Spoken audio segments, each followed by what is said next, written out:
মাসের বাড়ি ভাড়া কে দেবে? আমরা যৌতুক হিসেবে নিয়ে নিব। যৌতুক এটা গিফট হিসেবে নিব আদিয়া। কথা আছে না, মানে যে মুখ দিছে সে রিজিক দিবে, মানে ভগবান সব রেজ করে দিবে। ডাক্তার ম্যাটার, ছেলে ডাক্তার, আমি তো কিছু চিন্তা করব না। পাত্রীপক্ষ মানে এমবিবিএস ডাক্তার মাসের পর সামও এসে যাবে। ইন্টার্নশিপে তো 20,000 টাকা বেতন। বিয়া দিয়েছেন যিনি, বউ খাওয়াবেন তিনি। ইন্টার্নশিপে তো 20,000 টাকা বেতন আছে, 10,000 টাকা বাসা ভাড়া নিব, সমস্যা কোথায়? নিশাটা তো লজ্জা পাচ্ছে কিন্তু। আচ্ছা, এবার পক্ষ দলের সর্বশেষ ও তৃতীয় বক্তা। আচ্ছা, আসসালামু আলাইকুম। এখান থেকে ভাইয়াটা বলছিল যে প্রথম মাসের ভাড়া কি দিবি। আচ্ছা, আমার একটা কোশ্চেন, আপনার বাসায় একটা ডাক্তার বউ যদি যায়, অবভিয়াসলি আপনার আপু আম্মু তাকে মাথায় তুলে রাখবে, তাই না? অবশ্যই তাকে দিয়ে ভাড়া দেওয়া হবে না, বেতন দেওয়া হবে না। হ্যাঁ, শ্বশুর শাশুড়ি আমার চয়েস আছে কিন্তু। আচ্ছা, ওইখানে না যাই। নরমালি যদি চিন্তা করি, আমার আপু একজন ডাক্তার, উনি রান্না বান্না কিচ্ছু পারে না, ধারও ধারে না, অথচ ওনার কিচ্ছু করা যাবে। ওনার একটা ছোট বাচ্চা আছে, দিনের পর দিন উনি হাসপাতালে পড়ে থাকে। সামনে কে? ওনার শাশুড়ি। রান্না করে কে? ওনার শাশুড়ি। এইসব রান্না বান্না গতদিন মনে আমি ডিম ভাজতে গেছিলাম, এমন ভাবে পুড়ে গেছে, মানে ওটা দেখা বোঝার মতো ছিল না যে ওটা একটা ডিম ছিল। বাচ্চাটা ভিডিও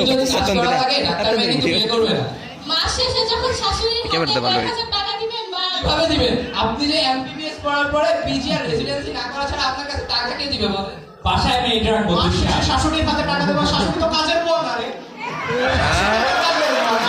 কাজের পর জন্য টাকা দিব। কাজের পর তো আলাদা রাখবো, আর শাশুড়ির জন্য আলাদা, সমস্যা কোথায়? আচ্ছা, যেটা বলতেছিলাম, ডাক্তার হওয়ার অনেক সুবিধা আছে। যেমন লাইক এখন ধরেন আমার কথা যদি আমি চিন্তা করি, একজনের সাথে আমার সিচুয়েশনশিপ চলতেছে, নতুন আমদানি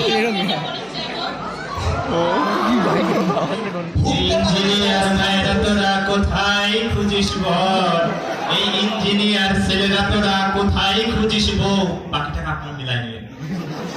তো এখন যদি আমি কোনোভাবে ওনার বাসায় যাই বা ওনার কাছে আশেপাশে বলি যে আপনার বাসায় কি মানবে, ভাইয়া কি কখনো না করবে, ওনার আব্বু আম্মু কি কখনো না করবে? ডাক্তার বউ কে আছে আপনারা বলেন? আপনারা নাচান এমন বলে, আপনারা ডাক্তার চান কেমন?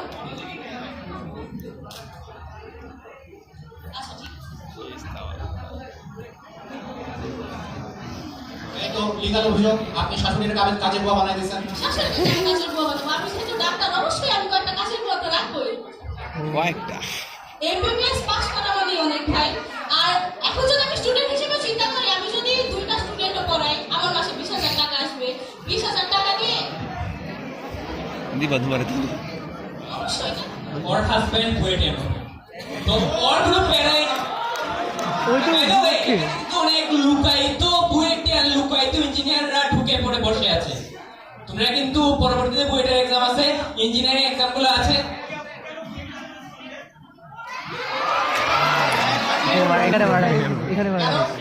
সেই চুজ করে না, চিন্তা করে না, সে চার এই সময় তো ঠিক আছে, মায়া দেখাই দিলাম। জীবন সঙ্গী পেয়ে আরেকজন উপকৃত। কেন আমরা সময় নিজে করে এই বিপক্ষ দল সে চুজ করে নাই, কিন্তু তাকে চুজ করছে।